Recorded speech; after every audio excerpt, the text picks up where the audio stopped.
You might have heard there's a shortage of truck drivers nationwide, but are Oklahoma's medical marijuana laws making it worse? Here's Chantel Navarro with a KOCO 5 investigation. Let's be blunt. Legal marijuana has in many ways changed Oklahoma. OMA says it's generated over $1 billion in sales revenue, hundreds of millions in taxes, and created countless jobs. But not all businesses are seeing green. This is just one of dozens of students with American Truck Training in OKC. In just a few months, he'll be on the road with a starting salary of about $75,000. But this comes as the American Trucking Association says the U.S. is short at least 80,000 truck drivers. It's a need felt especially here in Oklahoma. Truckers say it's in part due to a high interest for medicinal marijuana. I feel like we haven't shined a light big enough on this issue. American Truck Training CEO Jerome Redmond says it's a weekly issue having to turn around new recruits at his school. And those applicants who have their card and stick with it are forced to see a delay starting. Yeah, a lot of folks are getting a medical marijuana card, but they're not understanding that even though it helps them with whatever illness or whatever they have, it does bar them from being able to get a commercial driver's license. That's because in order to become a trucker, you need a CDL. And those DOT certifications require a 5-panel drug test. So whether you have a prescription or not, you fail if you have THC in your system. Certain antidepressants like Wellbutrin also trigger false positives for amphetamines. And we want folks to have that ability to get whatever medications they need. It's just like any medication. The FMCSA is going to be strict on anything that can influence you for safety purposes. The rules are in place to try to stop cases like this one. Sky 5 giving us a look over this deadly 7-car pileup that happened on I-35 near Davis in spring 2023. Investigators say the semi-driver failed to stop for traffic congestion near a construction zone, hitting 6 other vehicles, including 4 other semis. 2 people died. Court documents show he told OHP he had his cell phone on his dashboard and was responding to a Ring doorbell notification. But after further investigation, he also tested positive for driving under the influence of marijuana. OHP found weed and paraphernalia in his truck cabin as well. He's now facing charges for that and manslaughter. Rolling forward to the bigger picture, the American Transportation Research Institute did a study in 2023 that found 25% of drivers, we're talking not prospective students, but drivers, thought that commercial drivers may be allowed to smoke marijuana if they're in a state that permits recreational use.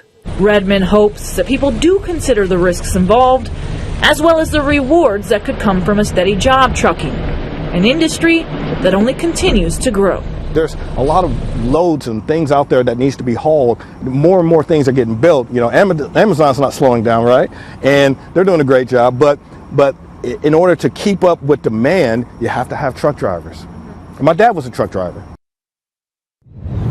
Chantel Navarro reporting on that, joining us here in studio. Thanks so much. Is this being tracked at all? Who is tracking this? So I did reach out to the state to Service Oklahoma, and they said that they started this drug and alcohol program called Clearinghouse, and that's basically every time somebody does fail one of these drug tests, they have to go through that.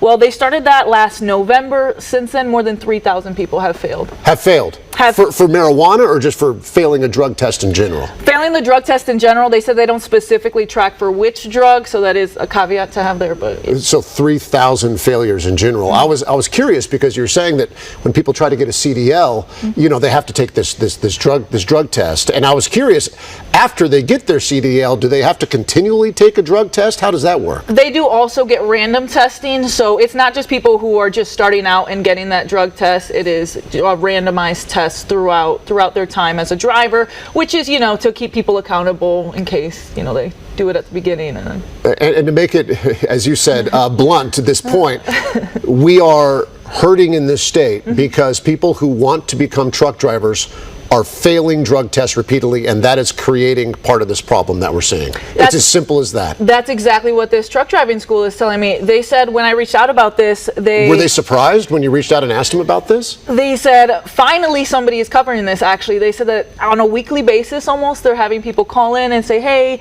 I want to go to truck driving school, whatever, and then oh, hey, also I have this, and they're like, oh, no, you can't actually be a driver if you have a medical marijuana license. And this is getting worse. And I ask that because obviously medical marijuana is legal in Oklahoma, but Of course, yeah. people have used marijuana in the past in all states, whether or not it was legal or not. So I was curious, I mean, can we be sure that we can tie this to the new legality of medical marijuana? Are they seeing an increase in recent years? So what the truck driving school told me is that since medical marijuana has become legalized in the state, that's when they're just seeing this become more common of an issue, and more people failing these drug tests. But when I reached out to the state, I do want to say they didn't start tracking that through this program Clearinghouse again until before last year. So. Okay, all right. So they haven't been tracking it the entire time. And I guess the last question is just like, where do we go from here? When you're talking to the director of the truck driving school, is it just more awareness of the issue? As he said, a lot of these drivers are very misinformed on what is legal and what's not.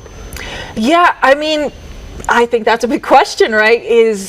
Even the truck driving school said, hey, we want you guys to continue having whatever prescriptions, because this isn't just medical marijuana as well. It's, I mentioned in this story, Wellbutrin, some of these antidepressants, Right. They can also test positive for amphetamines for this. So Right.